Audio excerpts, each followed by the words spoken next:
Bien, estamos con la segunda parte de la explicación que viene en el documento que ya habréis recibido sobre la escala de registro de variables grafológicas, la segunda parte. El punto 6.1 dice que el cuadro que encontramos en la página 3 de la escala de registro de variables grafológicas se ocupa de la orientación espacial o dirección, y que esta es una categoría del sistema grafonómico que se refiere tanto al grado de ascenso o descenso que pueda presentar la línea de pauta o limitante verbal. Para los que no estáis familiarizados con esta terminología, nos referimos a la dirección o la orientación espacial que sigue la línea del renglón. Y también se refiere esta categoría, también toma nota observacional de las cualidades o características de la línea. Es decir, que no solamente si la línea es ascendente, descendente, horizontal, muy ascendente, muy descendente, lo que sea, sino de qué manera asciende, desciende o sigue un curso horizontal. Puede hacerlo de manera ondulada o serpentina, puede hacerlo de una forma sinuosa, puede hacerlo a modo de escalera, ascendente o descendente, etc. Es decir, que la cualidad o las características que presenta esa línea también aporta información grafológica relevante. Se trata de observaciones que reflejan estados de ánimo, disposiciones volitivas y la fuerza temperamental del sujeto que escribe. Estoy leyendo el punto para hacer un seguimiento de la explicación. Aportando información grafológica fácilmente observable y sobre todo muy fiable.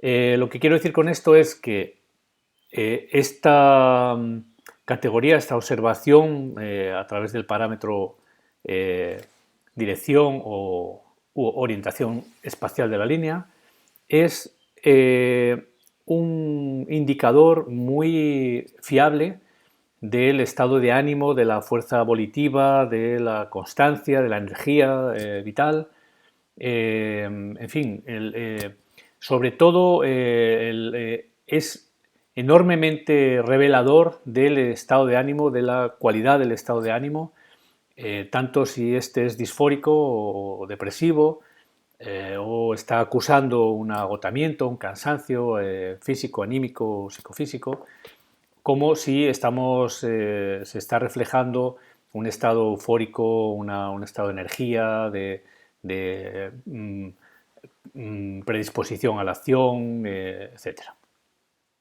Aquí tenéis lo que es el recuadro, la categoría de orientación espacial, que está, como he dicho antes, en la página 3 de la escala de registro de variables grafológicas, el primer recuadro.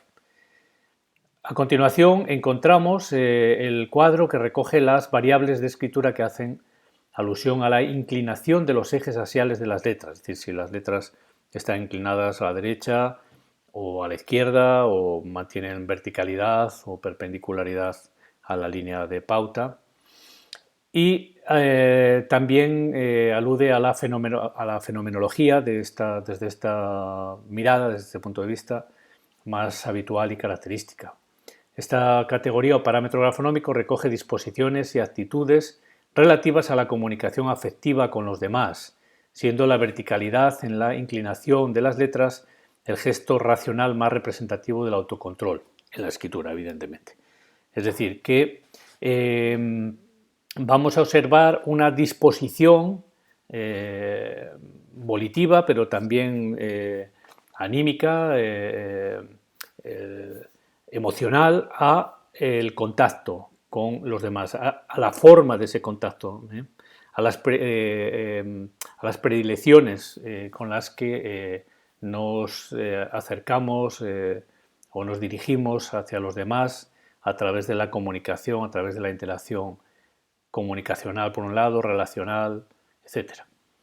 También la inclinación de las letras es un indicador de la orientación vital del escribiente en el sentido introvertido, extravertido, centrovertido, etc. Ya hablaremos de todo esto, especialmente de este último término que acabo de introducir, que es el de centroversión, al que alude uno de los principales autores junguianos, que es Erich Neumann, y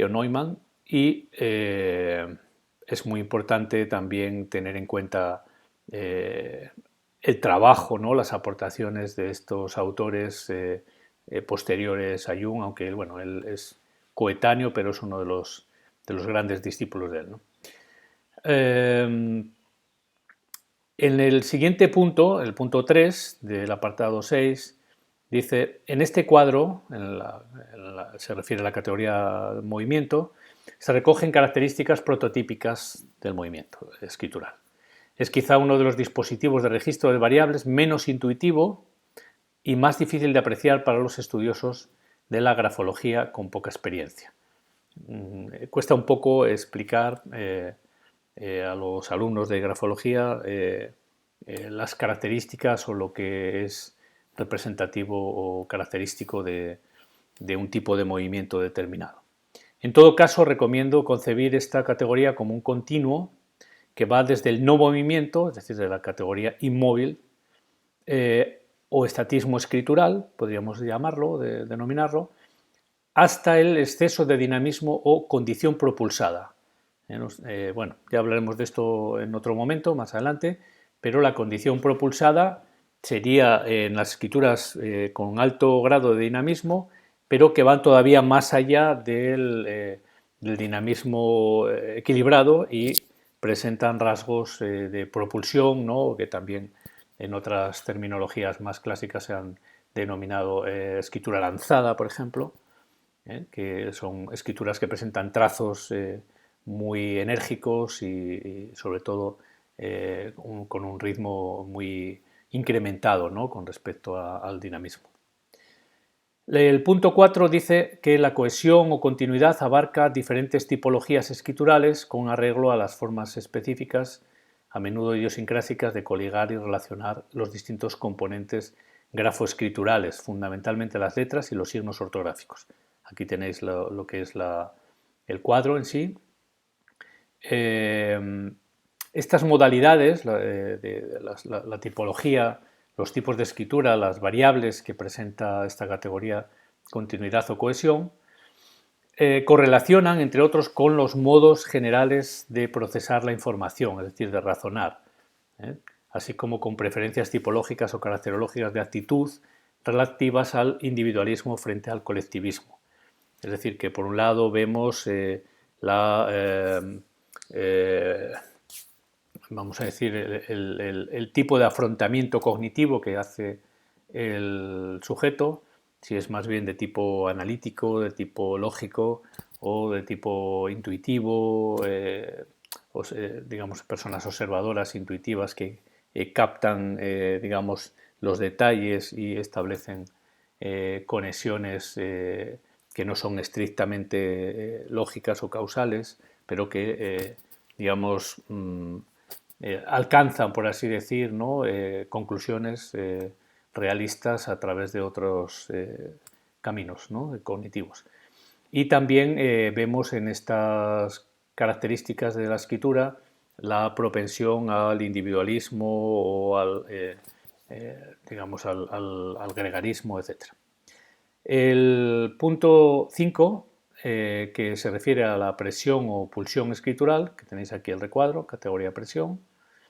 Entonces, en el punto 5 hablamos de que la presión o pulsión escritural es una categoría que se ocupa principalmente de tres aspectos de la grafonomía.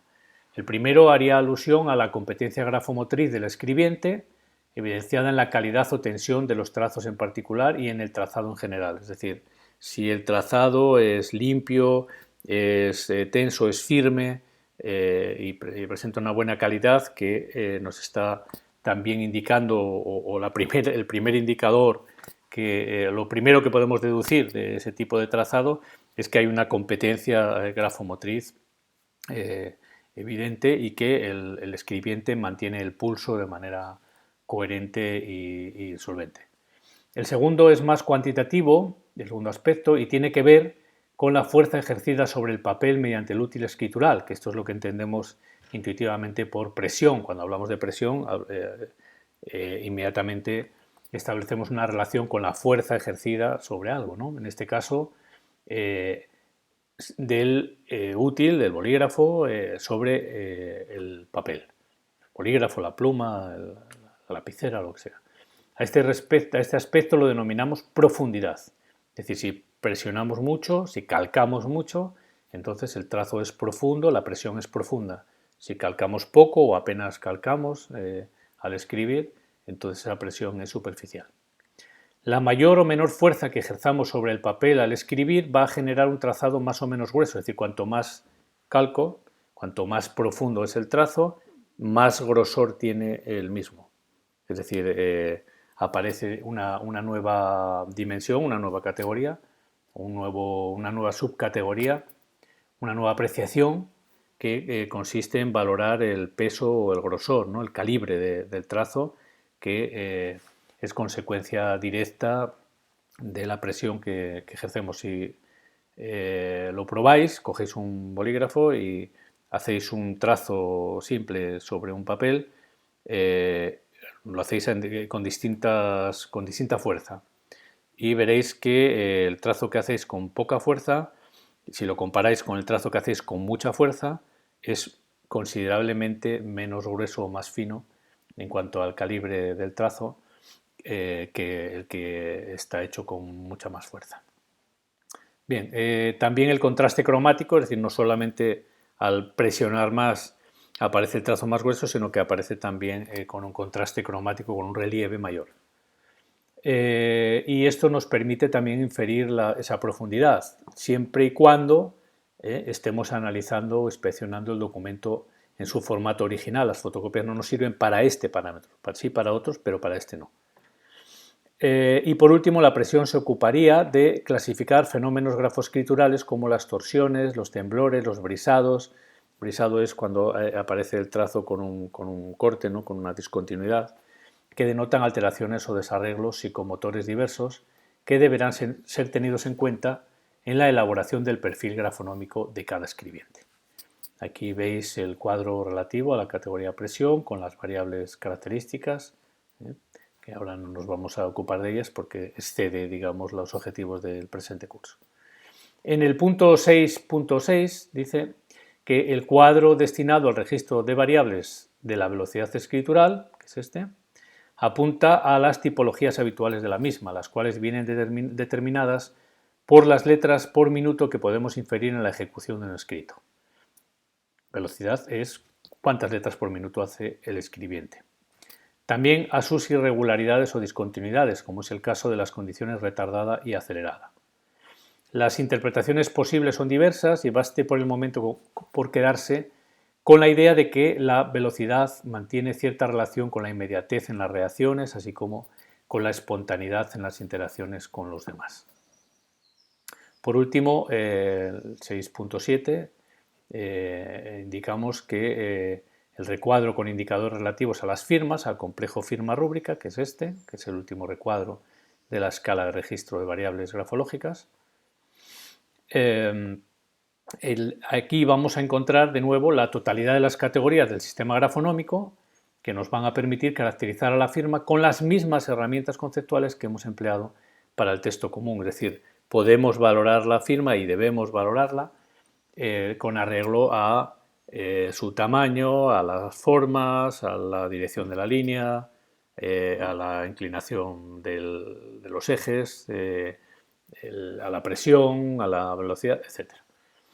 Y hay que también tener presente, como os digo aquí, que la firma de una persona puede y suele presentar variables diferentes a las que observamos en el texto común. Es decir, que a veces es muy, muy frecuente que veamos un texto con unas características grafonómicas determinadas y a continuación aparece la firma del mismo sujeto con variables diferentes, con otra presión, con otra inclinación, con otra velocidad, con otra cohesión, etcétera, etcétera.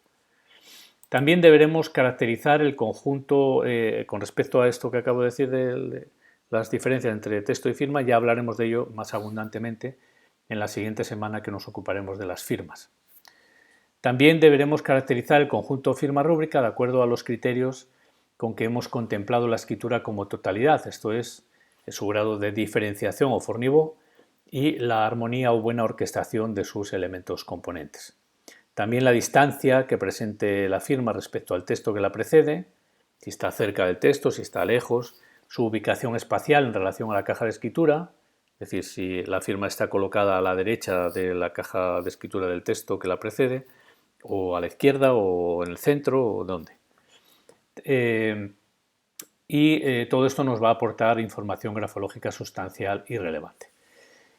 Finalmente, las características de la rúbrica en relación con la firma completarán el cuadro con el que buscamos caracterizar el perfil grafo-escritural o grafonómico del escribiente. Aquí tenéis que, por un lado, tenemos las categorías del sistema grafonómico, por otro lado, las categorías que se refieren a la escritura contemplada desde una perspectiva molar o holística, y en la misma armonía forniveau, firma progresiva, firma regresiva, ubicación espacial, derecha, centro, izquierda, distancia del texto y características de la rúbrica, que pueda ser complicada, enmarañada, envolvente, subrayada, en fin.